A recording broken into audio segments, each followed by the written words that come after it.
Quiero que me contéis vuestra historia y no como padres, sino como personas.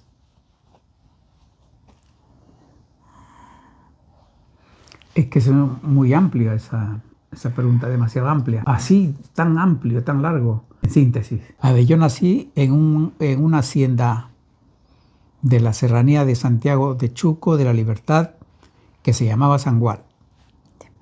Era una hacienda, antiguamente hacienda donde había un señor hacendado que era propietario de todas las tantísimas hectáreas de terreno que arrendaba a gente como mi padre que cultivaban la tierra para mantenerse y pagaban un arriendo, un alquiler por el terreno. Se llamaba hacienda, pero en este caso era arrendatario, se llama. Era propiedad de las monjas de Santa Clara, porque la Iglesia Católica se cogió muchos, era la mayor terrateniente de la época, y tenía muchos terrenos, y esos terrenos de Sangual lo alquilaban. ¿En dónde? En Sangual, te digo, el sitio se llamaba Sangual, el distrito se llamaba Uningambal. Hace poco hemos pasado por ahí. Estamos hablando de Perú. Claro. Hace poco pasé por ahí y no ha cambiado mucho, la verdad. Solamente una carretera de tierra que ahora pasa por debajo de la casa donde mi papá tenía su terreno, que al final Velasco decidió que la tierra era para quien la trabajaba, y mi padre en ese momento no estaba en la sierra, estaba en Trujillo haciendo una invasión de terreno, y los que estaban ahí fueron mis tíos, y los tíos se quedaron con el terreno, con las chacras. ¿Hace cuántos años? Eso fue el 70 y 71, creo. ¿Cuántos años es eso? ¿Hace 72 años? No, tanto no, desde el 60 hasta que son 40, más 30, sí, 70 años más o menos. Y mi mamá era también de una zona de por ahí cerca, pero se conocieron, no sé cómo se conocieron realmente. Creo que la gente viajaba para vender y hacer trueque, cambiar cosas, y la gente se iba conociendo así. Se hacían fiestas de los pueblos, se hacían ferias populares, intercambiaban productos y la gente se iba conociendo así. Así conocieron a mis padres. Nací ahí, pero cuando tuve 4 años, me llevaron a Trujillo porque la inmigración entonces era forzosa, porque al ser terrenos que no tenían regadío, sino que eran de lluvia, a veces se iba muy bien y a veces no iba nada bien. O sea, cuando no llovía, pues había hambruna, y además toda la gente emigraba a la costa porque en la costa había trabajo. Entonces decidieron emigrar. Primero se fue mi padre, luego mi madre nos llevó a dos. A mi hermana Adelina en sus espaldas y a mí en una mula. Entonces somos 10 hermanos.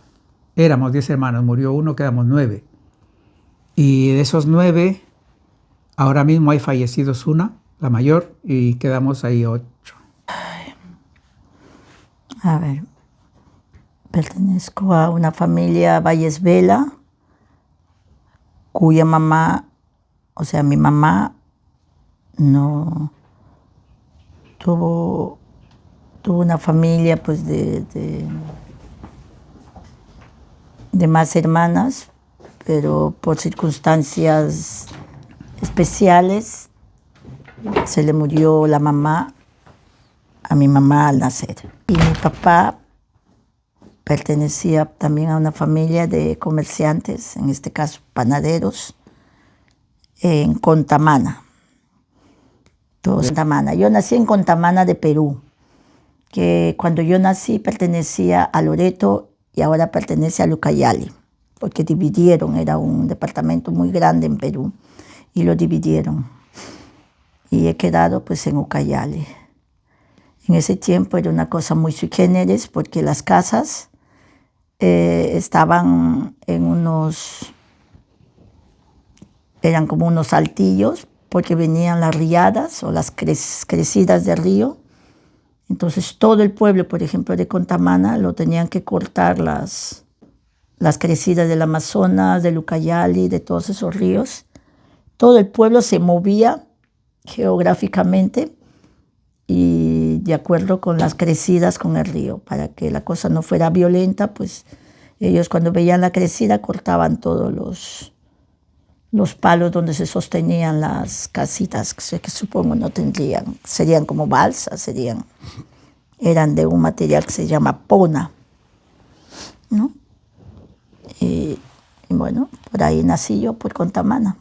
Realmente en Contamana yo no tengo un sitio de nacimiento donde volver geográficamente. Sé que he nacido en Contamana, pero el Contamana, que es ahora el pueblo, por las sequías y todo eso, ya no es lo mismo ya no es como antes, digamos, que hace 70 años, porque yo también tengo 70, ¿no?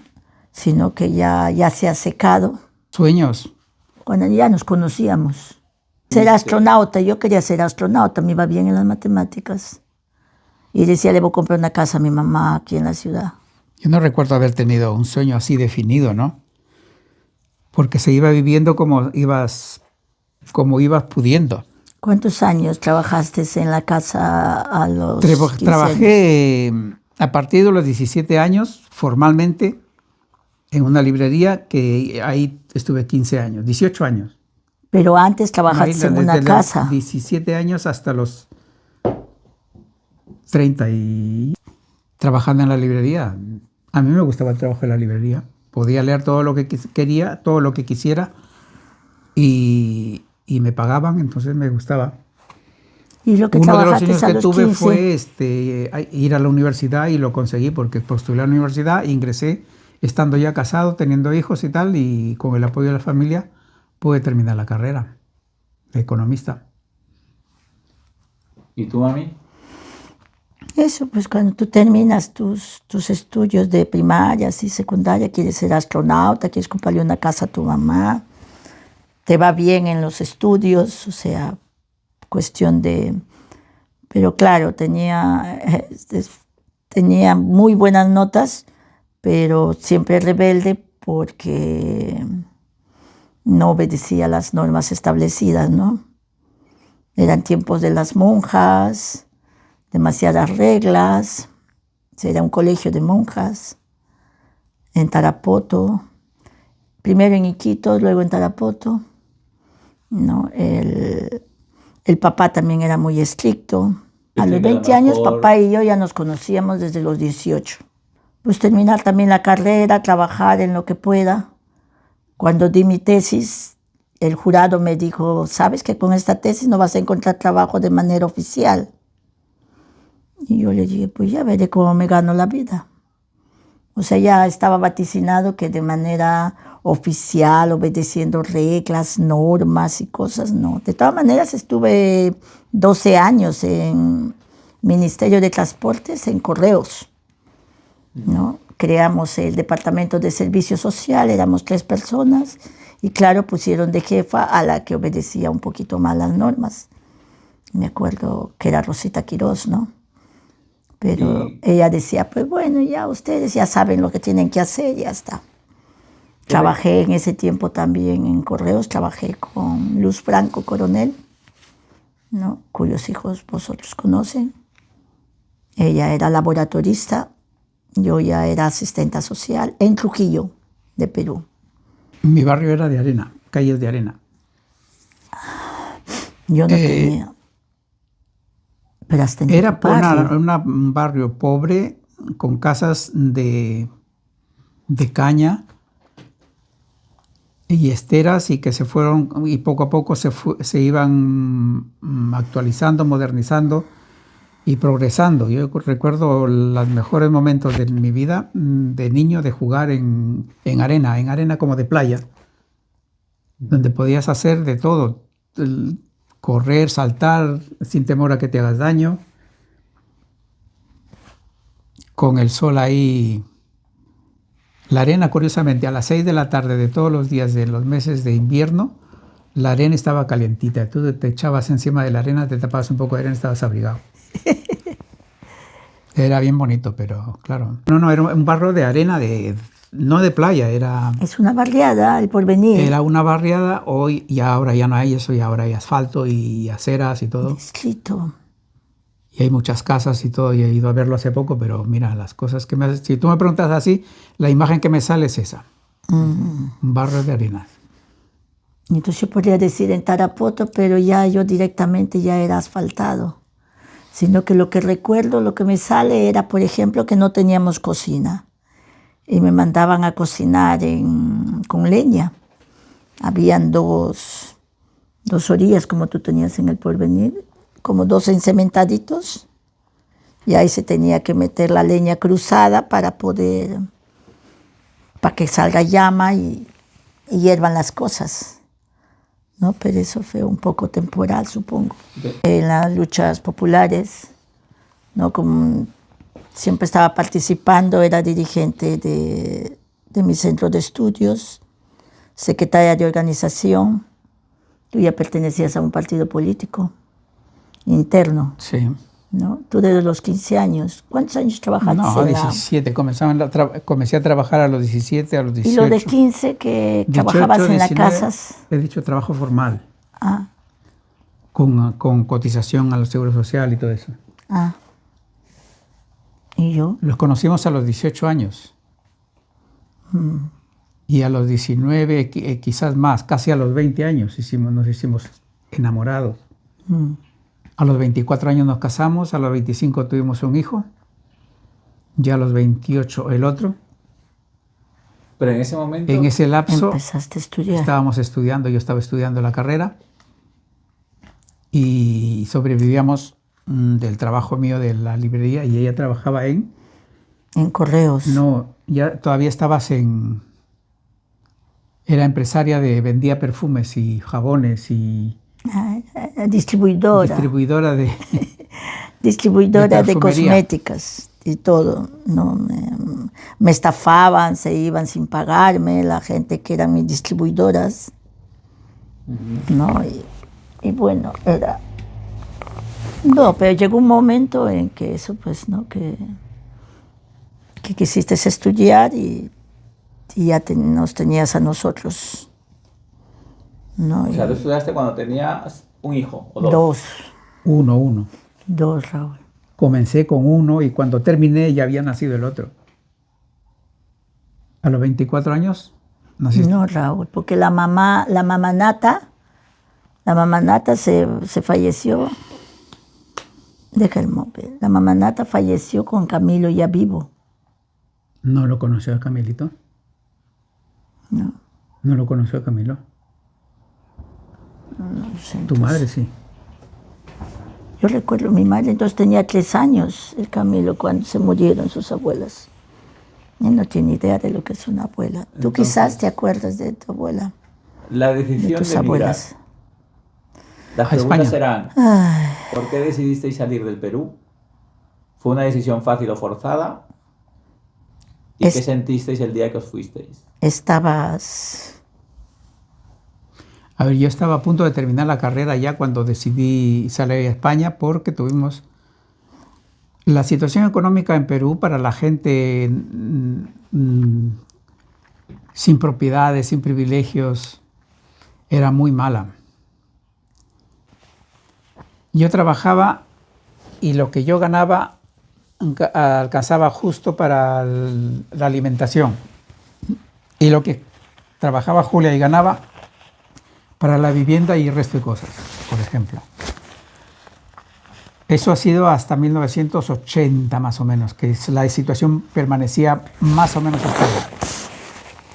Al entrar al año 80, donde comenzó a gobernar Alan García Pérez, que el señor se le ocurrió, bueno, estaba bien, pero no, se le ocurrió rechazar pagar la deuda externa. Entonces le vino unas sanciones al país y la inflación se disparó mucho, casi 5 o 6 veces se duplicaron los precios, se multiplicaron los precios. Entonces, con lo que nosotros ganábamos, comparativamente hablando, por ejemplo, yo llegaba a $50, como mucho, y Julia por ahí. Y eso no alcanzaba para cubrir las necesidades de una vivienda, de una persona, de una familia, sobre todo, ¿no? Y yo entonces estaba trabajando en Lima ya en el Ministerio, en el Instituto Nacional de Cultura como planificador, pero no alcanzaba el dinero. Pero entonces las opciones de la gente, dice, ¿qué hago? ¿No? ¿Qué hago? ¿Me quedo? ¿Busco otro trabajo y tengo 2 trabajos? ¿O qué? La gente se iba a Estados Unidos, iba a Canadá, se iba a Argentina, incluso a Venezuela. Decían, vamos a trabajar en el petróleo en Venezuela, que tengo amigos que se fueron a Venezuela. Y yo decía, yo también tengo que salir a un sitio donde gane más y donde se pueda vivir mejor. Por los niños. Y justo viajó el hijo de Ana, Julio Esteban, que ahora es médico de la clínica, y en una llamada, en una visita que tuvo a Perú, dijo, tío, están aquí, la gente está buscando muchos trabajadores para Lanzarote, para Canarias, que están haciendo hoteles y no sé qué. ¿Por qué no te vienes a trabajar? Y yo dije, me voy, pues, pero si hay en Canarias hay, entonces habrá en toda España. Entonces me vine, sacamos un préstamo. Pero estás saltando un momento. ¿Qué? Lo hablarías con mi mamá. Claro. ¿Y qué pasó? Con papá estábamos ya separados geográficamente porque él se fue a trabajar casi un año a Lima para ver si de Lima podía aumentar sus ingresos. O sea, mejoró el trabajo, dejó de estar en una librería como dependiente y pasó a ser planificador de lo que acaba de decir, de la Casa de la Cultura, se llama ahí. Y yo me quedé pues en Correos, ¿no? Como asistenta social, pero no nombrada, porque no había ni siquiera el departamento, pero nosotros lo creamos en esa época. Paralelo a eso, pues hacía yo la lucha de crear, digamos, también. ¿En dónde estabas tú? En Trujillo. Y todo en Perú todavía, en Trujillo, y casi 1 año o 2 años has estado en Lima. Un año, ¿no? Entonces, y el papá venía pues a lo mejor cada 2 meses, cada mes, y claro, eso también era un egreso, o sea, geográficamente ya nos acostumbramos cada uno a estar por su lado, ¿no? O sea, teníamos ya ese tipo de familia. Y luego ya daba igual, pues que después estuviera en Lima o estuviera en Europa, ¿no? O sea, te dio igual a ti. Bueno, pues vete. Claro, o sea, ya no era una cuestión de decisión de que yo decidiera por él tenía que tomar sus propias decisiones. Aparte era asociado de una sobrina que tenía una fábrica de tejidos. Eso también influyó mucho en el sentido de que ellos se hacían exposiciones en las ferias internacionales, ¿no? Entonces, en principio, el plan era que tomara contacto aquí con los compradores para que la fábrica de tejidos creciera, ¿no? Allá en Perú, ¿no? Pero y por ese no era el eso plan original, ¿o sí? es así del plan original, porque él no vino por la familia también en sí, sino también tuvo en cuenta a la fábrica de su sobrina donde estaba asociado o trabajando, de tal manera que él se vino con su sobrino, Walter, ¿no? Pues ese plan era salir adelante. Salir adelante como sea y donde sea. Como venga. Claro, porque imagínate, teníamos 2, 3 trabajos. Yo trabajaba de asistente social en Correos. A más, cuando salía más horas, era también distribuidora de Crevani, de cosas de belleza. O sea, ustedes así pequeñitos, pues no sé, creo que han sido responsables desde que han tenido 5 años. Tú principalmente, ¿no? O sea, Alex... Entonces, a la pregunta de ¿fue una decisión fácil o forzada? Porque supongo que tú estás de acuerdo con que no llegaba. No llegaba el dinero, no. No Entonces, llegaba el dinero, era muy justito. Y claro, no las no cosas podíamos tomar leche. O sea, si al que principio... en esa época se generó una escasez tremenda de alimentación. Pero se hacían mafias para conseguir leche, tenías que tener amigos de amigos de amigos para poder conseguir leche, azúcar, arroz. O sea, era tan imposible. caro las cosas básicas como son el arroz, el aceite, la leche, que digamos, uno alucinaba porque decía, pero ¿cómo es posible? No tenemos 2 trabajos, Raúl está en Lima también con 2 trabajos y ni aún así salíamos, nos alcanzaba. Llegaba el dinero, ¡pua!, se acababa, digamos. Nunca hemos tenido apartamento en Trujillo. Nos compramos de manera cooperativa, me compré un terreno, ¿no? Pero teníamos que pagar el terreno mensual. Entonces, ¿fue una decisión fácil o forzada? Forzada por las circunstancias económicas. Pero a pesar de eso hubo gente que se quedó. Exacto. ¿Qué os diferencia? La gente que se quedó es porque no podía salir.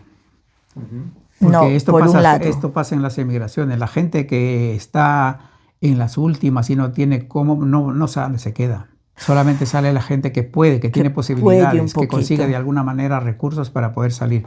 Nosotros para poder salir con la fábrica de... Mira, es que la cuestión se pone, las circunstancias se dan de tal manera que pareciera que todo te señala un camino. Nos invitaron para una feria del Pacífico en Perú, una feria del Pacífico de artesanía. Viajé a Lima a la feria de artesanía. No pudimos acceder porque llegamos tarde o alguna razón que no me acuerdo ahora. Pero ahí tuvimos la noticia de que en España y en otros sitios, Argentina, entonces se realizaban las mismas exposiciones y nosotros queríamos participar como expositores. Entonces cuando volví a Trujillo le dije a mi sobrina, oye, hay esta posibilidad, pero claro, para recursearnos no podemos tener billetes o pasaje para el dinero, hay que pedir un préstamo. Vale, me dijo, tío, pidamos el préstamo, ponemos de garantía toda la maquinaria de la empresa y se va con el Walter, con mi hermano, o sea, mi sobrino, y viajan. Vale, pues entonces decidimos viajar ya. ¿Y se juntó con que se vieron con el Titín? Sí, con el Titín no, con mi sobrino Walter. Walter. Pero Sí, tú lo contabas antes que el Titín te dio como la idea. Sí, me dio la idea, Sí. pero él ya estaba aquí. El Titín ya estaba estudiando en medicina. Ellos han hecho Claro, su vida vino a estudiar. paralela aquí. Entonces te dijo que había trabajo. Sí, me dijo, ahí abajo, tío, vaya, véngase para aquí que hay trabajo. Referencia, o sea, habló bien de Entonces, España. O El sea, que tú también sobrino... contabas que a lo mejor no funcionaba lo de la empresa. Claro, es que todas esas posibilidades hay que contemplar y de hecho cuando llegamos aquí nos dimos cuenta que todo lo que nosotros teníamos estaba pero súper superado aquí, más que superado. Lo que nosotros traíamos como tejido aquí ya era pues 1000 veces más mejor. No podíamos competir. O sea que no Era muy artesanal lo que traía de Perú. Artesanal. Entonces... ¿No? Eso no funcionó y lo que funcionó fue que tuvimos que sobrevivir los 2 primeros años, Walter y yo. Hubo una circunstancia desagradable cuando recién llegó que lo dejó también, ¿no? Desnudo otra vez. ¿No? Porque quizás si no hubiera pasado todo eso, ¿Pero qué pasó? le robaron. Antes de que esté aquí. Entonces el día que os vinisteis, o que te viniste tú primero, Vino el primero. ¿qué sí, sentiste? tuvo un año. Entusiasmo, miedo, yo qué sé. Yo creo que entusiasmo. Hastío. No. Yo lo que sentí era incertidumbre y ante la incertidumbre, ante la incertidumbre siempre, yo creo que la persona tiene que tirar para adelante, ¿no? ¿Qué va a pasar en el avión? Porque era por Paraguay. Fuimos por las cataratas del Iguazú. Yo no salí, yo no visité nada, me vine O sea, que no directamente. podían migrar tampoco, era ilegal migrar. Claro, veníamos como turistas. Uh-huh. Con un cheque viajero que se suponía que tenía como $5,000 para disfrutar, pero era falso.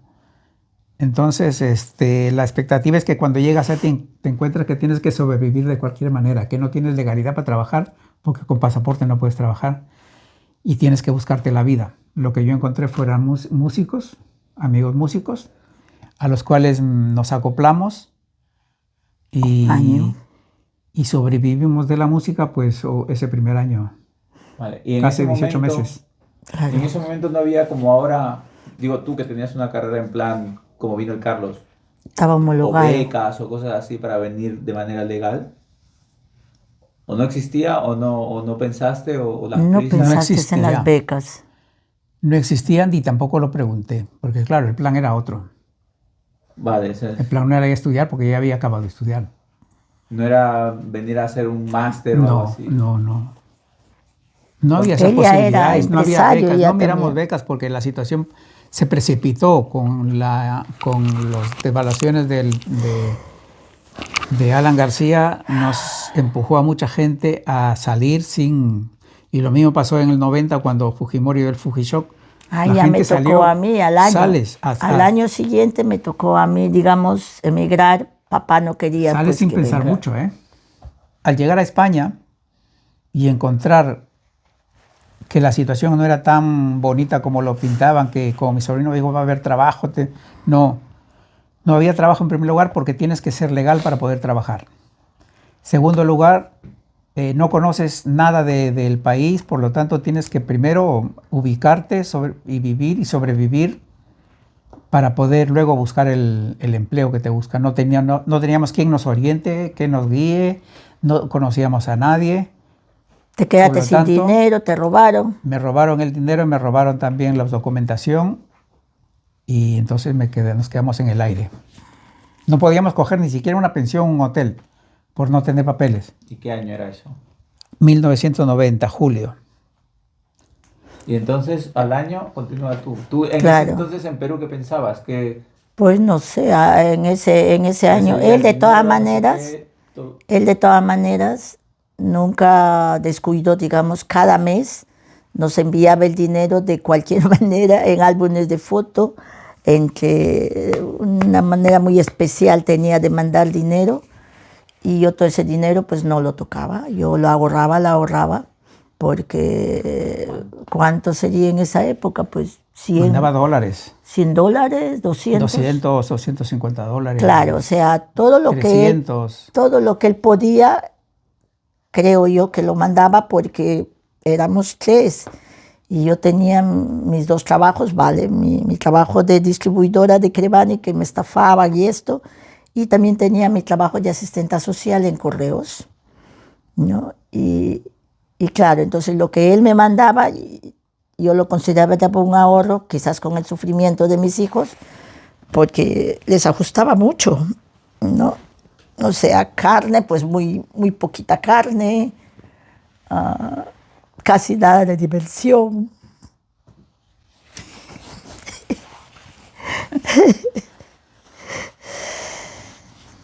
Y entonces, Mami, ¿tú qué sentiste el día o en qué momento? Claro, porque luego fue otra decisión tuya. Claro, yo ¿Cuándo no, decidiste venirte tú, tu parte? estuve un año, todo ese año que el papá no quería que venga, porque él tampoco le estaba pasando bien aquí. Yo tampoco quería venir porque más o menos estaba sobreviviendo en Perú. Pero así ya no éramos familia, ¿no? De paso, él vivía en un grupo de músicos y cuando nosotros llamábamos, casi nunca contestaba él, porque antes no había móviles. Y llamábamos a la casa donde ellos vivían y siempre nos contestaban unas chicas, ¿no? Entonces yo decía, ya la familia se ha ido al carajo, pues no, él por allá, yo por aquí. Y entonces lo que tenemos que hacer es, no, la verdad que yo pensé, no, si me tengo que separar de Raúl, pues que sea en las Europas donde no,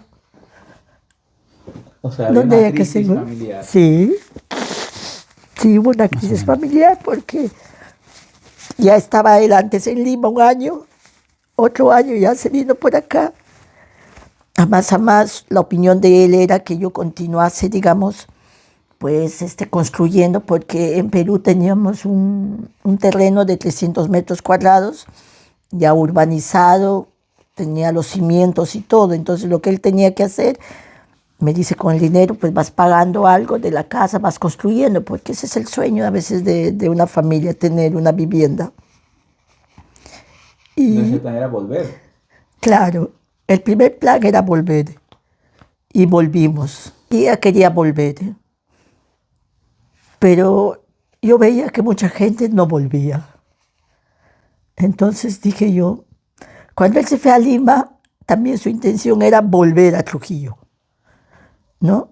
Pero ya de Lima se fue para Europa, para España. Entonces yo lo veía un poco más irreal volver. Yo quizás ser más vasta, más realista, menos soñadora, ¿no? Decía, si tanta gente se va y no vuelve, ¿quiénes somos nosotros, no? No, esto si me tengo que ir, me tengo que ir. Postergué mi viaje 3 veces en un año. 3 veces pagamos sobreprecio del billete que ya tenía comprado. Compraba mi billete, compraba el de mis 2 hijos y lo postergaba 3 meses más. Sí, no quería salir de mi pueblo. Y eso era. Entonces fue una Me decisión dolía. forzada. Sí. Pero fue la economía, fue el amor, fue la familia. ¿Tu familia qué te decía? No, desgraciadamente las familias, cuando hay mucha miseria económica, o sea, cuando hay mucha crisis, cada uno sobrevive en su respectiva parcela.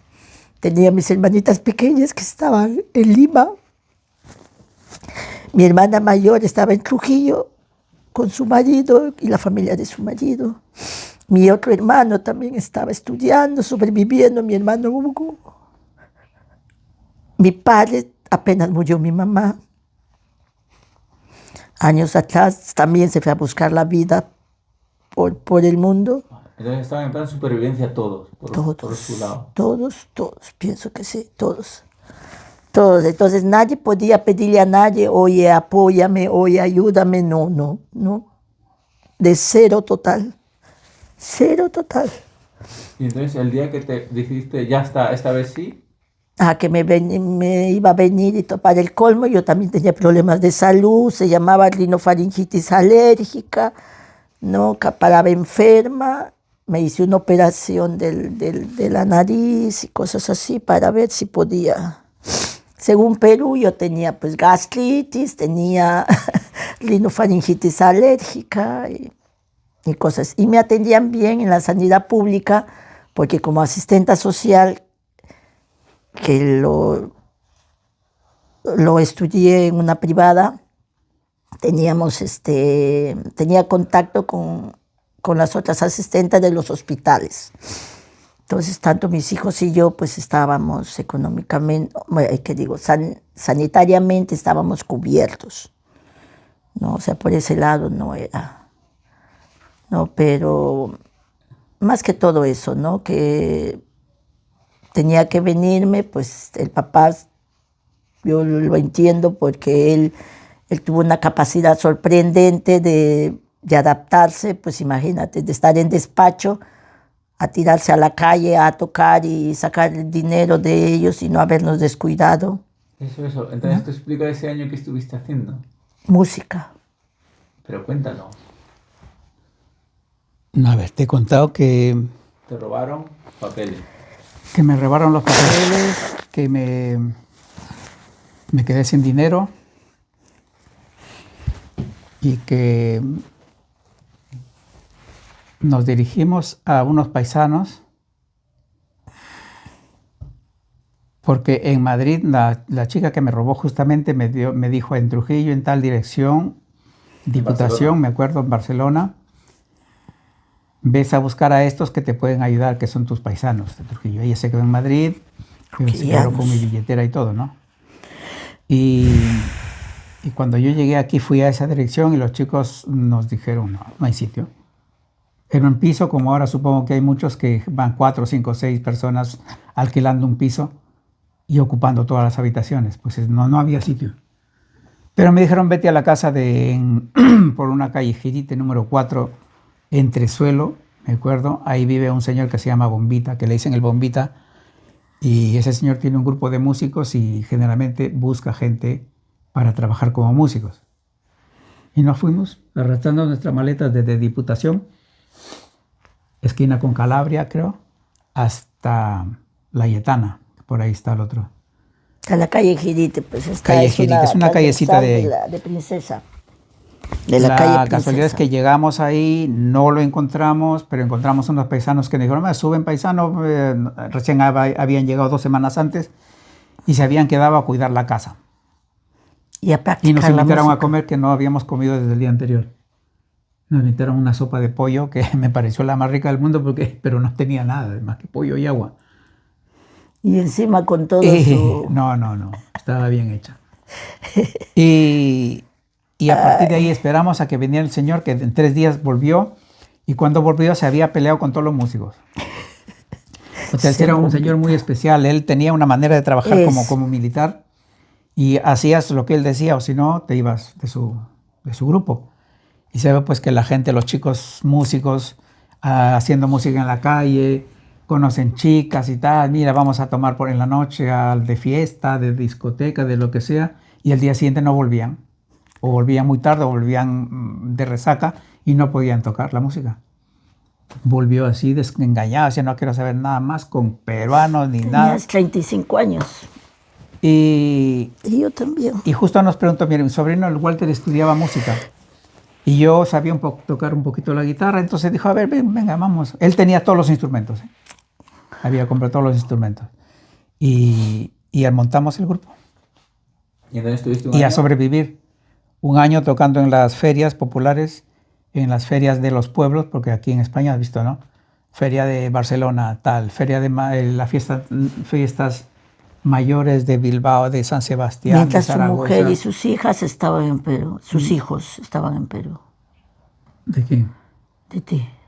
Claro. Entonces creo que éramos el primer grupo de música en Barcelona y casi en toda España. Que habían habido otros más que habían estado con el Bombito, pero El se habían grupo ido a Carumanta. Francia, Alemania, Holanda, por ahí. Pero en España solo quedaba se llamaba Carumanta el grupo. Hay vídeos en YouTube, creo. Sí, ya lo han comprado el nombre. Es ya. una especie, claro, el señor grababa hacía que los músicos le Cassettes. grababan cintas de cassette entonces, y después con el tiempo lo hizo en CDs, y eso lo vendían. Y de eso vivían. Y de eso sobrevivimos casi todo el año 90, hasta 91, todo el 91 casi. Porque cuando Julia llegó en el julio del año siguiente, del 91, Con mis 2 hijos. con los 2 niños, pues estuvimos trabajando. Yo todavía seguía en la música Mis niños tenían- hasta diciembre, creo. 12 y 8 años, ¿no? 12 y 8 años tenían. El de 12 yo ya lo consideraba un adulto. Ay, Sí, pobre. pues. Y a mi padre y yo. Pero te valió, ¿no? No, No me Se dolió. pesó. No me dolió porque se quedaba bien cuidado. no me olvidé nunca de él. Siempre le he mandado dinero. Desde que he llegado aquí le he mandado dinero. O sea, él ha estado cubierto por ese lado. Y mandar de aquí $100, por ejemplo, Son es bastante. Para 400 Perú era soles. bastante. Para una sola persona. Yo creo que no le he desprotegido nunca. Y Ya, pero no hablamos de dinero, hablamos de que... el hecho de que... Pero Yo, es que... yo me iría del país dejando a mis hijos. No, pero en el caso en nuestro caso, Eso poco ya fue hacía antes. estando allí, por más cariño que le tuviera. Estando allí no me alcanzaba para darle nada. Claro, es lo que te digo, el primer golpe ha sido cuando él se ha ido a Lima. Ahí fue la primera separación, la primera crisis familiar que te cuesta dejar a tus hijos. Porque no los vas a ver cuando tú quieres, no les vas a ver cada día. No. Los vas a ver cuando tienes dinero para pagarte tu billete de Lima a Trujillo, que son 8 horas, ¿no? 6 horas. Y claro, no podía darse el lujo de venir cada semana, porque entonces, ¿a qué ahorra? Estuvo hospedado en la casa de su hermana, supongo que ayudaba también económicamente, ¿o no? Sí. Mi primer día fue más, yo venía muy cargada de dinero, lo siento. Yo traía dinero, no había gastado nada de lo que él me había mandado, ajusté mucho a mis hijos, siempre he ¿Habías sido un vendido el poquito terreno? hormiguita. ¿Vendiste el terreno? Vendí el terreno también falsificando la firma de él. ¿No? Yo venía un poquito cargadita de dinero, ¿no? Entonces en la primera semana nomás que estuve, les compré bicicleta a mis hijos, llegamos a una pensión primero. Y de esa pensión, primero a Madrid. En Madrid me recogió el Julito. No le vi su cabecita, era el más grande, pero también estaba Raúl, ¿no? por teléfono días antes, pues nos habíamos peleado porque decía él, ¿cómo vas a traer a mis hijos? No quiero que pasen miserias. Claro, estaba muy preocupado él. Y yo le decía, no importa, iremos a la Cruz Roja, donde sea, nos iremos. Un riesgo había que los devolvieran también, como ahora. Claro, pues entonces cada muchacho venía con una guitarra y un charanguito, ¿no? O sea, yo los traía a ustedes como músicos. Muy trajes, con su trajecito, con su ternito, todo tenían que venir, o vinieron, ¿no? O sea, no creo yo si a mis hijos, si les preguntara si han pasado hambre, dudo mucho que me digan que hayan pasado alguna vez ellos hambre. ¿En España o en Perú? Tanto en Perú como en España. Yo creo que en Perú tampoco han pasado hambre. Un día tendré que preguntarles. Quizás hayan pasado hambre de diversiones, eso sí. Quizás no tenían acceso, porque no les he dado yo casi ninguna diversión, como ellos dicen. A veces no hemos tenido parque. Tampoco quizás me veían mucho, porque entre que salía de correos y me iba a vender de vuelta a los cosméticos y todo eso, ¿no? Cabe recordar que antes que muera mi mamá, la que me ayudó a levantarlo, pues fue ella, ¿no? Y mis hermanitas pequeñas, a mis hijos pequeños, porque supongo que los primeros años son duros, ¿no? Para una madre. Y esos años, pues me ayudó mi mamá, y hasta mi suegra, antes de morir, también me ayudó. Y también un recuerdo especial a una vecina que teníamos, que se llamaba Dorita y Dante. Son unos vecinos que, como no tenían hijos, pues querían mucho a mis hijos y ayudaban también ellos mucho. Lo más duro.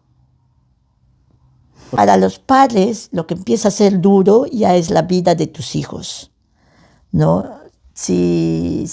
O sea, se supone que todo lo que hacemos... La legalidad sería la parte más... Para bienestar de los hijos, así, hacernos legales, ¿no?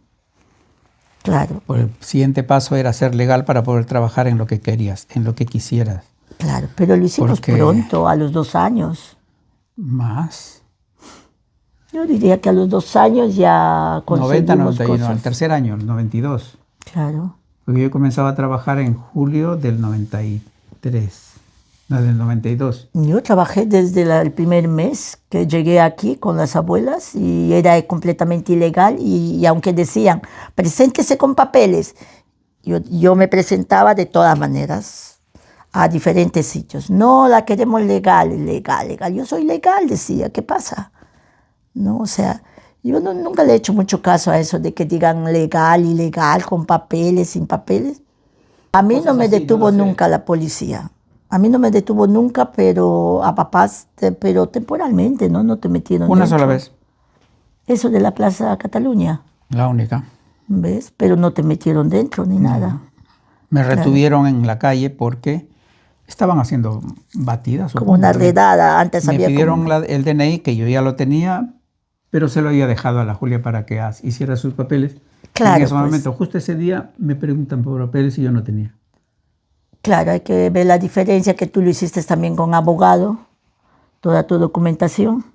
Sí. Y yo lo hice de forma directa con la abuela. Entonces me iba ahí al centro de extranjeros de la Cruz Roja.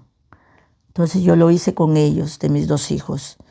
Luego, o sea, la verdad yo creo que está en la actitud y en la manera de pensar. Hasta ahora yo sigo recomendando que la gente no tiene que mentalizarse que no tiene papeles, no. Tiene que presentarse a todos los trabajos habidos y por haber, porque ahí en esos trabajos pueden encontrarse a más conocidos, que a su vez tienen otros conocidos.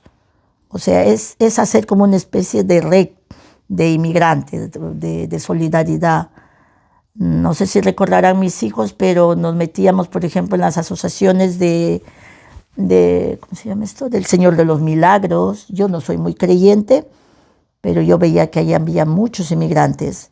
Señor de los Milagros, Virgen de la Puerta, y íbamos por la gente. Incluso estábamos con los élderes, que son los mormones, ¿no? Porque la cuestión era sociabilizar, ¿no? Tengo yo mucha fe, más que en Dios, lo que yo tengo es en el ser humano y en la sociabilización con la gente que te rodea. Que si bien vale, te dan algunos desengaños, algunas cosas, pero creo más en esa gente, ¿no? Entonces, mi papá dijo que trabajó de principio de músico y tú cuidando abuelitas. Cuidando a abuelita durante 4 años, hasta que se me murieron, y claro, cuando se me murieron a mí me parecía que se me murió mi abuela, ¿no? Estuve deprimida casi un mes, ¿no? Y claro, acudí a las asistentes sociales y las asistentes sociales decían, pero que no había. No sé, todo lo recuerdo de forma acelerada. A lo mejor también es una cuestión de suerte, el hecho de estar juntos. Tuvimos un amigo que ya se nos murió, el Walter, que nos daba el desayuno casi todos los días, ¿no? Él tenía en ese tiempo su bar, ¿no? Al lado. ¿Era el bar del Walter? ¿No? Ese bar que era. El Tino. El Tino, ahí en la calle Giriti. ¿Y el Walter? Walter, el restaurante lo tuvo años después. Después. Oh. Yo no tenía dónde dormir, Pero eso es el primer año, el segundo. solo el primer año, que no tenía dónde dormir porque la casa del bombita estaba llena y me tenía que dormir en la furgoneta. O al final, cuando ya la furgoneta, en invierno ya no podía quedarme en la furgoneta, así que me tenía que dar un sitio. Arreglamos un rincón de la casa donde antes había habido una escalera. Lo acomodamos de tal manera que le pusimos un colchón encima, un viejo, evidentemente un colchón viejo, y ahí funcionó de cama casi desde noviembre hasta el verano del año siguiente. ¿Y yo qué aguanté sin contárselo a nadie? No sé. Yo creo que... Eso no se lo he contado a nadie.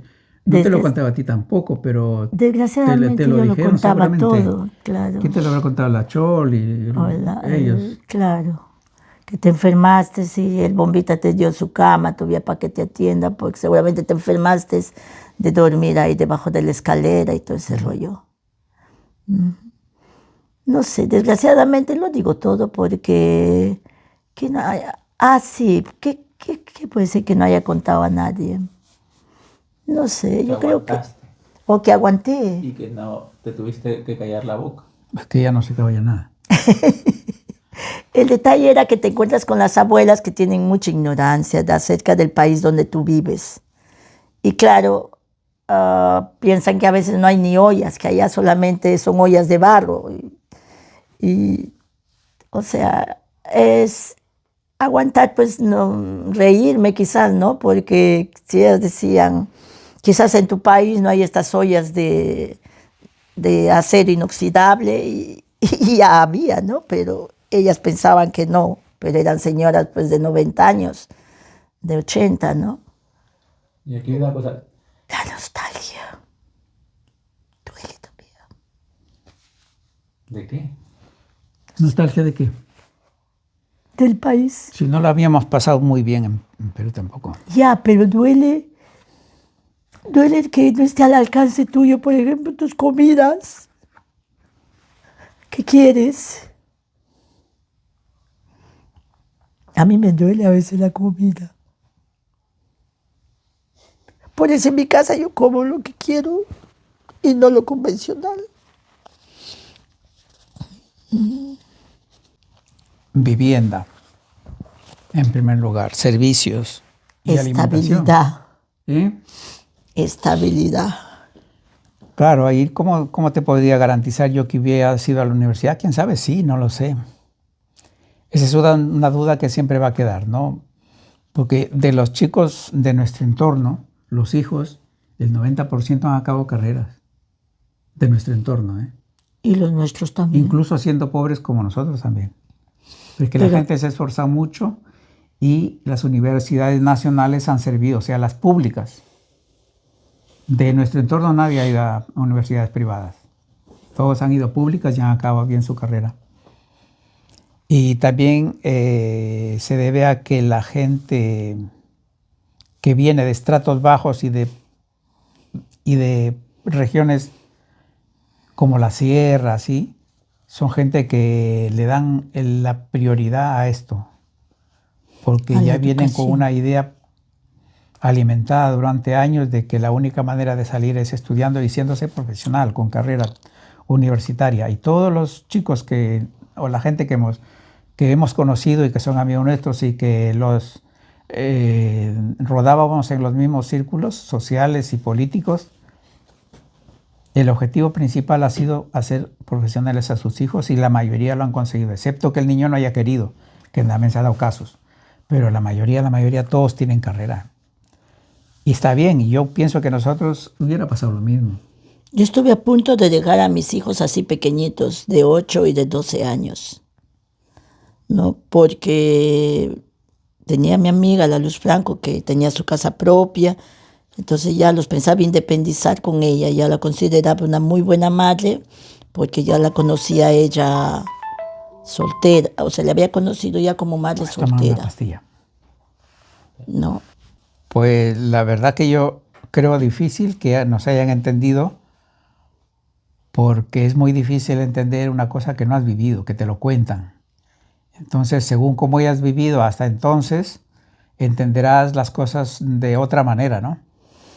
Las necesidades que se pasan no lo sientes porque no las has vivido. Y incluso también cuando se dice, por ejemplo, ¿por qué has emigrado? Es que la gente que no lo pasa mal no lo entiende. Pues pueden pensar que se han ido a pasear, a conocer mundo, como dijo no sé qué del Partido Popular. No que la gente se va a recorrer el mundo. No, siempre es que buscas una calidad de vida que no tienes, unas oportunidades que en tu país no se dan, y entonces eso no lo entiende todo el mundo.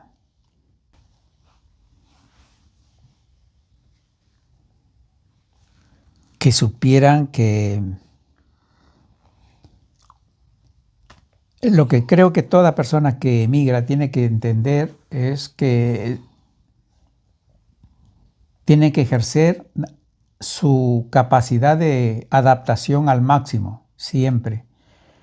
Porque te puedes hacer una idea de cómo vas a actuar y cómo te van a recibir en el país donde migras, pero ¿y si no se da? ¿Y si solo lo que te han pintado o lo que te has imaginado que no es así? Entonces tu capacidad de adaptación tiene que estar al máximo. Que supiéramos Por los lo hijos. tanto, los hijos tienen que también entender que hay que actuar siempre con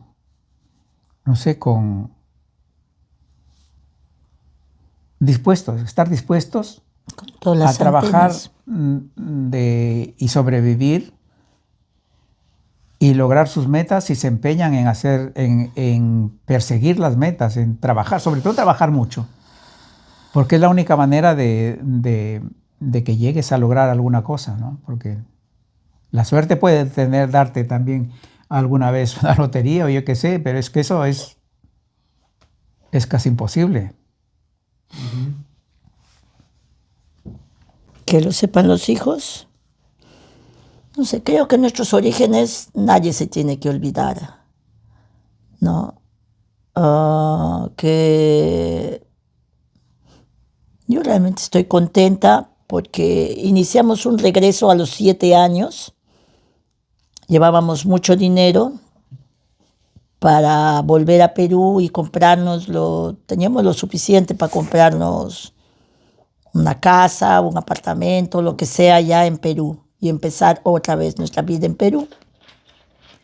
Pero ya en 7 años yo había perdido ya totalmente ¿cómo se dice? Las ganas de hacerle la lucha en Perú, ¿no?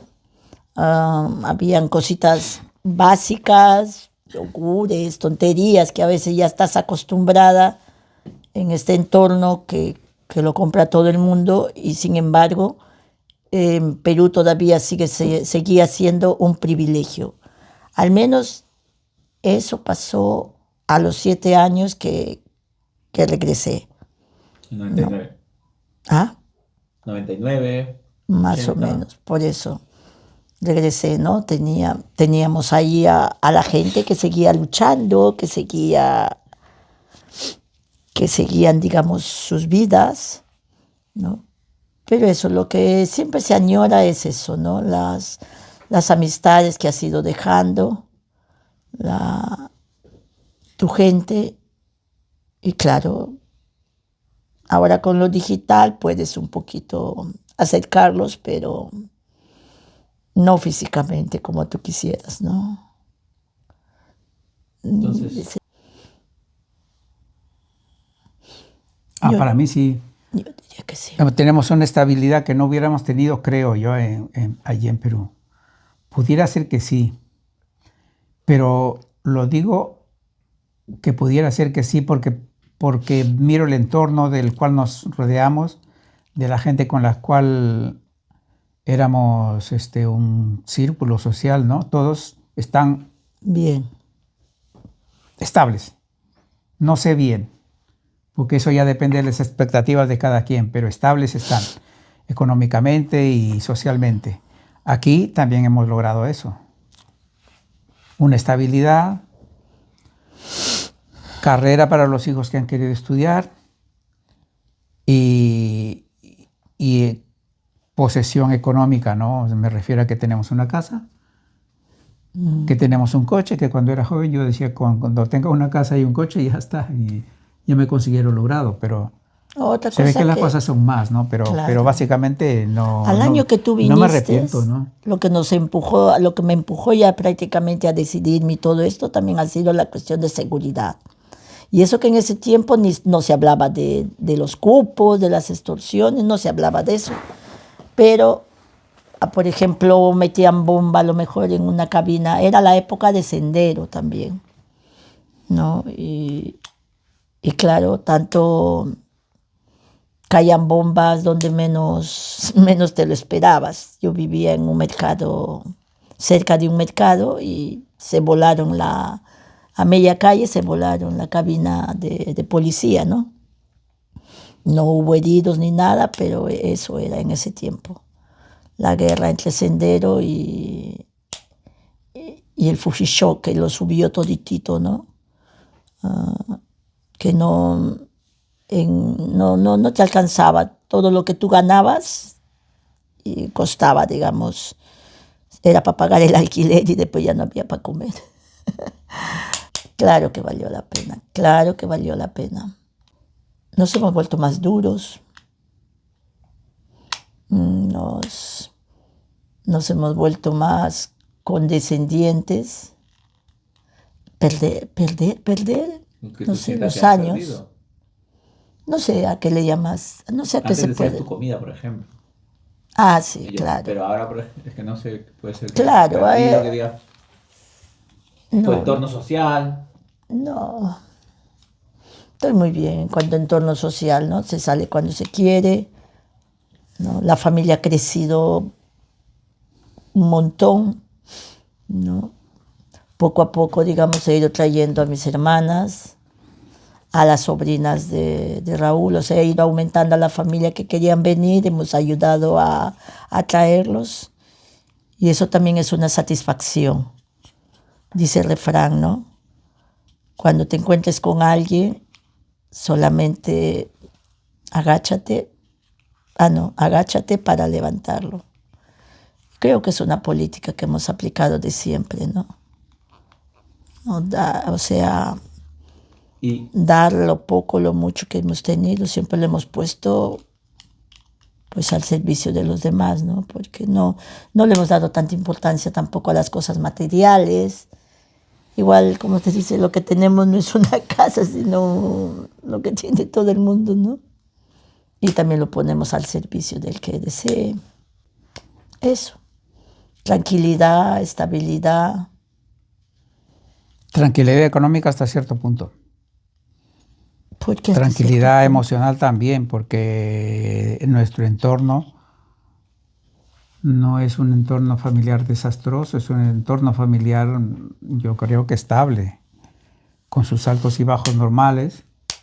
Nosotros también, pero todo dentro de lo que se cabría esperar, ¿no? No, sin grandes ambiciones de posesiones. Hay gente que, por ejemplo, hay gente que es feliz si se compra, no sé qué, por ejemplo, un BMW, no, nada de eso. Nosotros con con tener techo y comida ya estamos bien. ¿Qué es eso? ¿No? Nunca nos olvidamos de dónde vinimos. Lo que tenemos lo ponemos al servicio del que puede que lo necesite. ¿No? Y es eso nada más. Ese ruido. Primero, los inmigrantes que 50. quieren o tienen intenciones de venir, si estás en tu país y tienes un Bien. trabajo que te asegure mínimamente, digamos, alimentación y vivienda, mejor no vengas. Porque si tienes eso, a partir de ahí tienes una base y puedes mejorar a partir de ahí.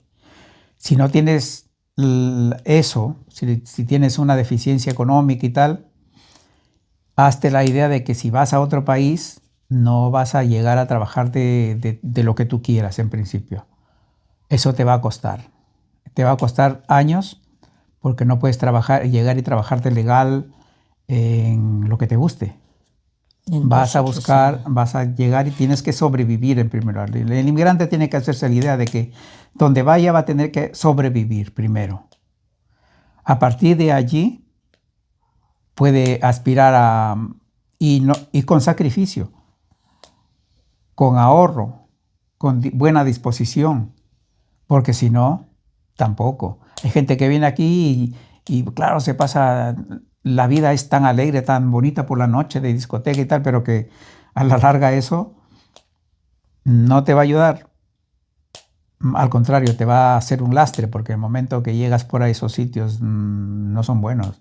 Siempre hay mucha tentación de drogas y tal, y si como caigas en eso ya te has fastidiado, ya no. Ya mejor vuélvete a tu país. Por eso no. Al inmigrante que tiene hijos, 2, 3 hijos.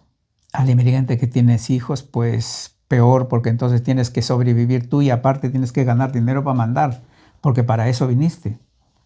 Y eso es sacrificio, gran sacrificio. Trabajar en 1 o 2 sitios como nosotros. Hemos llegado a tener 2, 3 trabajos al mismo tiempo y aún así, claro, eso no se puede aguantar. No se puede aguantar mucho tiempo. Yo he tenido 3 trabajos casi 6, 8 años. Y Julia igual, o sea que hasta lograr pagar lo que se tenía que pagar y tener estabilidad ha pasado años. Y ha pasado muchos sacrificios de no te vas a comprar todas las rebajas, toda la ropa que tú quisieras, no te vas a comprar divertirte ni cine ni nada, todo lo que quieras. Siempre has aceptado donaciones. Lo justo. Yo puedo decir que casi nunca he ido a ninguna rebaja. Pero has tenido cosas nuevas. Claro que he tenido cosas nuevas, pero donaciones de mis hermanas. Eso estoy diciendo, pues son sacrificios en que no te puedes comprar cosas que tú quisieras. Pero que tampoco hace falta. Estáis hablando de que no mereció la pena. No merece la pena realmente las rebajas, todo eso, porque... Decir, la pregunta de antes era, ¿mereció la pena? Habéis dicho sí. Sí mereció la pena porque... Claro que mereció. Pero ahora estás... Mereció la pena, ¿por qué? Porque esa estabilidad que con todos los sacrificios que te estoy diciendo que tienes que hacer aquí y allá, con todo eso no lo hubieras logrado ni la mitad ni la cuarta parte de lo que logras aquí. Pero hemos tenido familiares, tenemos en Perú familiares que sí lo han logrado. Sí. ¿No? Sí. Pero el mensaje a los migrantes puede ser, aguanta, que merece, pregunto, aguanta, que ya verás que en 5 años, 10 años haciendo sacrificio merece la pena, o mejor no aguantes porque al final todo el rato va a ser igual. No, por eso he dicho al principio pues que si estás medianamente bien allí, mejor no vengas, porque va a ser mucho dolor para ti. Si estás con tu trabajo, tienes ganas 5,000, 6,000 soles en Perú, por ejemplo, y tienes casa y tienes techo, ya mejor no vengas, porque estás bien ahí. Si no tienes eso y tienes el capital justo para ir a experimentar en otro sitio, ven, con muy buena actitud, con De trabajar de lo que sea. Con adaptación, capacidad de adaptación al máximo. Porque si no, no. ¿Y no a vas a poder. vuestros hijos? Yo a mis hijos les diría que tienen que conocer más mundo. Eso. Que podrían no necesariamente irse a vivir fuera, pero conocer. Conocer 1 año, 2 años, 3 años viviendo y trabajando en los sitios donde se supone que son mejores que aquí. Es que es necesario más que conocerlo. mejores, diferentes.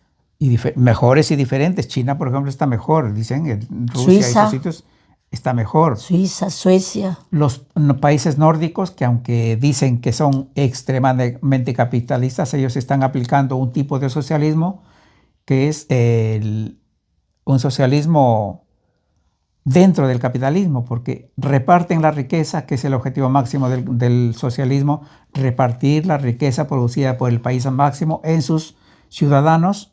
Ellos lo hacen a través de los impuestos. Sabes que los impuestos por ahí son altísimos. 60, 70% de impuestos que se reparten en el bienestar de la población. Esa es una clase, yo lo llamo una clase de socialismo. Claro, que conozcan un mundo. Que tengan conciencia social, que no... Que no tengan miedo de emigrar tampoco. Pero, que migren. Pero si están bien aquí... Pero por eso he dicho, vivir 2, 3 años en un sitio que no es el tuyo. Pero si están bien conocer. Aquí... Estamos diciendo que si nosotros hubiéramos estado bien en Perú, no hubiéramos salido. Sí, ¿no? pero no. Ellos están pero bien no aquí. Ganaste la vida, sales, pero no ganaste la vida, sales. Bueno, ellos van de vacaciones. Mira, la gente, por ejemplo, de los holandeses o gente de así. No, ¿sabes qué? Voy a vivir en Sudamérica 3 años y voy a trabajar ahí, por ejemplo, ganarme la vida. Experimentar. Aquí desde España tiene seguridad social, pero cada vez menos. Tiene educación pública, pero cada vez menos. Aquí está en proceso de extinción. En otros países está en proceso estable, España, como son esos países que te he dicho. Por lo tanto, a mis hijos les diría, ve a experimentar esos sitios. China, por ejemplo, ¿por qué no vas a experimentar a China? En China aceptan ahora inmigración. A tus nietos ya, porque... A los nietos. Esos deberían ir porque ahí se están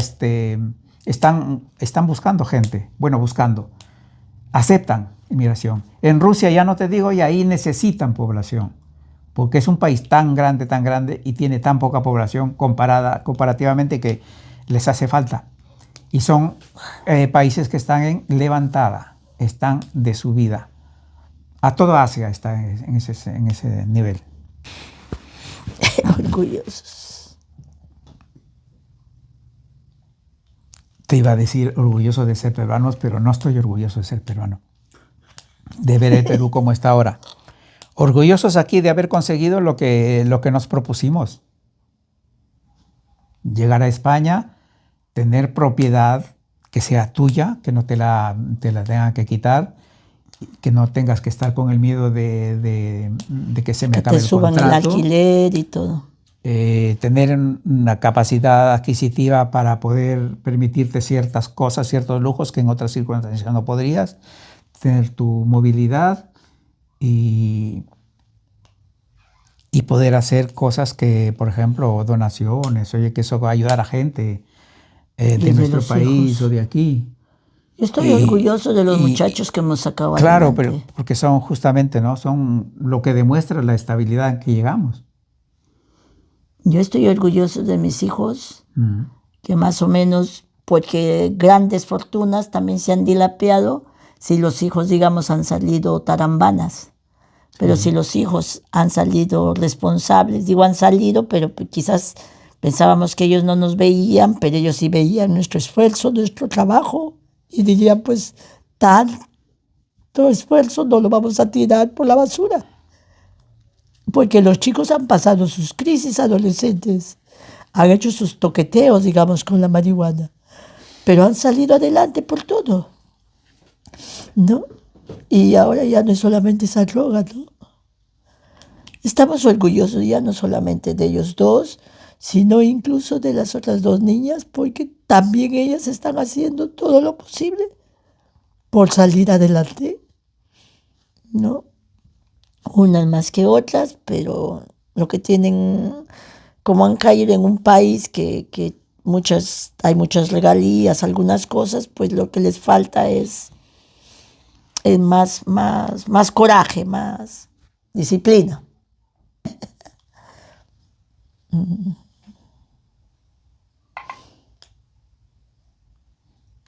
Si fue una película. ¿Cómo han pasado los años? No sé, yo no le pongo, no sé. ¿Cómo han pasado los años? Bueno, un drama, acción.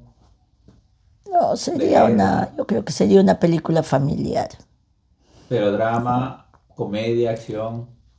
Un tragicomedia.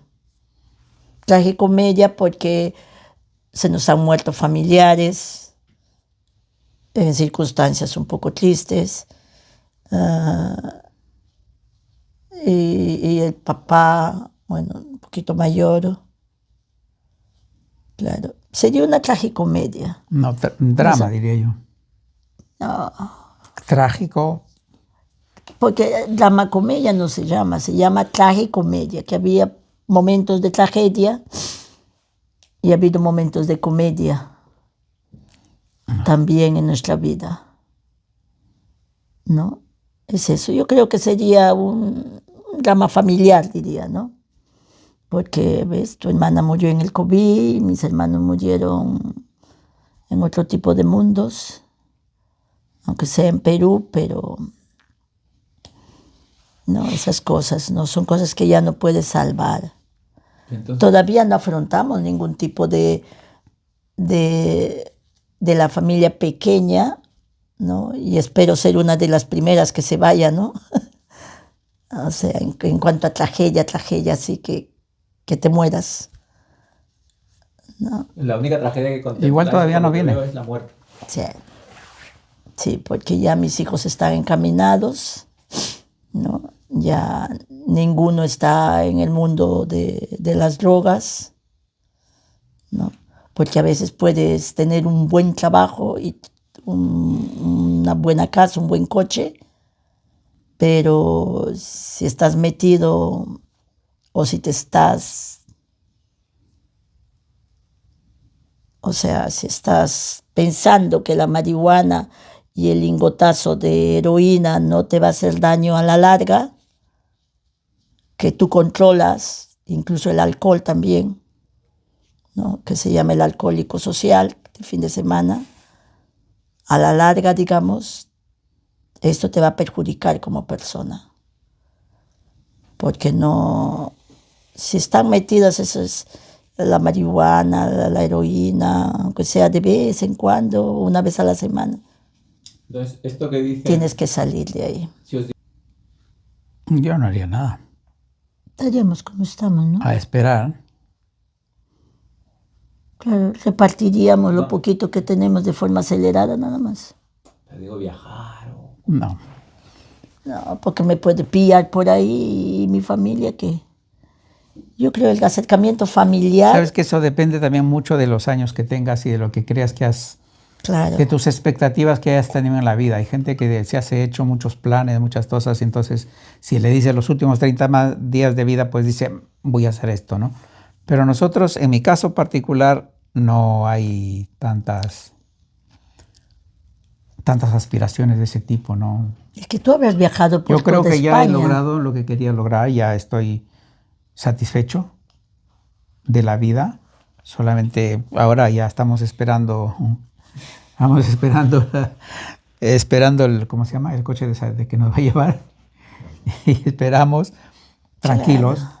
con paciencia, haciendo cosas siempre, para no estar inactivo, viajando, tal, como lo que querramos, podamos buenamente ir, sin Porque estrés, a esta edad también se va sin perdiendo nada. el gusto incluso por los viajes. No, papá ha viajado mucho por toda España, ¿no? Y aunque no sea lo mismo viajar por trabajo que por vacaciones, como muchos dicen, ¿no? Yo también he viajado bastante por mi trabajo. Y a veces el quedarte un día entero en casa, pues ya está. Y entonces, De que dime. de lo que me puedo arrepentir, pues que a lo mejor a lo largo de mi existencia, pues no he aprendido, ¿no? A llevar una casa supuestamente como Dios manda. vaya aquella manera mi casa. No, pero tampoco me gustaría verla tan ordenada, ¿no? Incluso no, mi cama, por ejemplo, no obedece las normas estrictas de que todo va a juego, esto va a juego.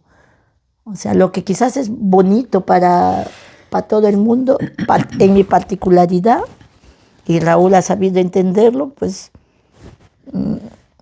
a mí me hace gracia, ¿no? O sea, lo que le llaman un poco, quizás he vivido un poco la época del hippie, ¿no? Los colorinches, los diferentes colores en la cama, incluso pongo una sábana de un lado. Son nuestras particularidades, que los hemos querido mucho, que los queremos mucho, pero desde nuestro pero desde nuestra manera de ser no hemos renunciado a ser como somos cada uno. ¿No? Que 4 ojos ven mejor que 2, ¿no? El mensaje para las parejas, pues es eso. No hay ese cariño cuando yo te miro a los ojos y tú me quieres mucho y yo te quiero, no. Esos 4 ojos tienen que mirar hacia adelante, porque son 2 personas independientes y se tienen que aceptar como son. Por eso, porque los hermanos, ¿Y tu papá? Muchas veces es igual. A los hermanos le quieren diría que uno sea como ellos. Que hay que cuidar mucho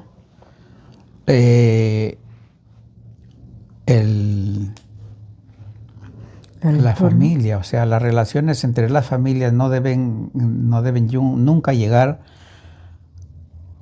a romper las relaciones familiares. Y todo eso se logra con respeto solamente, no hace falta más. Respetando a las personas tal como son y no entrando, digamos, sobre todo respetando los temas económicos. Yo creo que ese es lo más grave que puede pasar entre las familias, es eso, ¿no? Que no deberse dinero es malo. Ayudarse no es malo, es bueno, pero el respeto implica de que hay que respetar los plazos, las promesas, porque si faltamos a todo eso, no se va a romper, algo se va a romper. Y nada. Porque el quererse implica todo eso, el quererse a la familia implica todo eso, ¿no? Conciencia de clase. Eso es muy Conciencia de clase. No nos creamos, no vivamos cada uno en nuestra burbuja para que lo malo de fuera no te haga daño. De todas maneras, va a romper tu burbuja. La humanidad quiere paz, no quiere guerra, ¿no? Y es eso, que no nos creamos más listos los unos que los otros. Que la humanidad se tiene que unir para determinadas cosas, ¿no? Y eso. Y hacerle la lucha. Dicen que la utopía del cambio del mundo existe porque está delante, siempre está delante. Y siempre pensamos que podemos alcanzarlo. Pues eso. Aunque la paz sea una utopía, hay que seguir luchando por ella. Nada más. ¿Tu cariño? Lo mismo, ¿no? El mundo lo que necesita es paz. Y los que necesitan la guerra son los que viven de la guerra. Los fabricantes de armas, principalmente los fabricantes de armas. Y detrás de ellos están los grupos financieros, que es lo que empujan a las guerras en todo el mundo desde siempre. Desde toda la historia de la humanidad, los fabricantes de armas y los financistas, en cualquier etapa de la historia, han sido los que han buscado las guerras, han empujado guerras y siempre escondiéndose ellos detrás de sus instituciones, detrás de figuras teóricas, como lo que está ahora de la geopolítica y tal. Ellos han estado siempre detrás de todas las guerras porque ganan ellos. Y los que mueren son la gente que no tiene nada que ver, que no gana nada, que al contrario, pierde todo. Porque al final acaban pagando los que no tienen nada que ver con lo que se consiguió.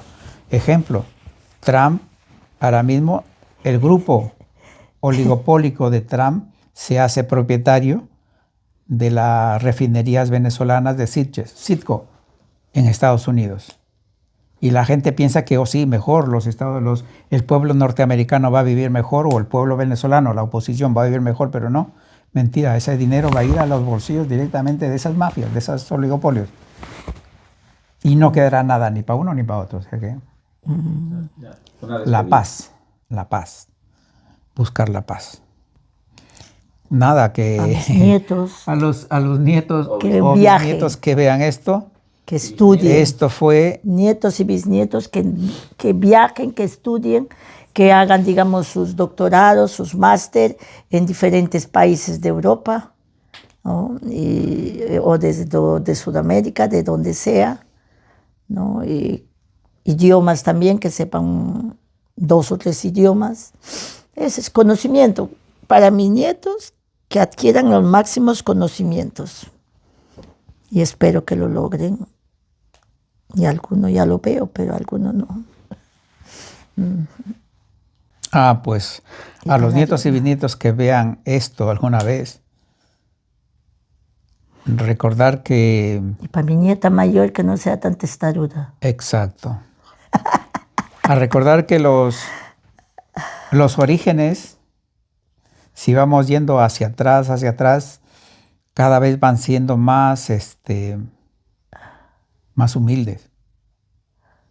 Claro. Y que estamos en una progresión que esperamos que sea positiva, o sea, de ir hacia arriba, las generaciones futuras, y para eso se necesita esfuerzo, dedicación, perseverancia. Saldrán seguramente los niños, hijos, los nietos saldrán muy inteligentes, tendrán oportunidades de educarse muy bien, pero si no ponen dedicación y perseverancia a lo que quieren hacer, sus padres. No lo van a lograr. Hay que poner objetivos y metas bonitas, altas, y ponerse a trabajar para lograrlos. Nada más. ¿Cerramos? Ya está, sí. Sí, ya está. Dígame. Muchas gracias por la entrevista a Barcelona Legends.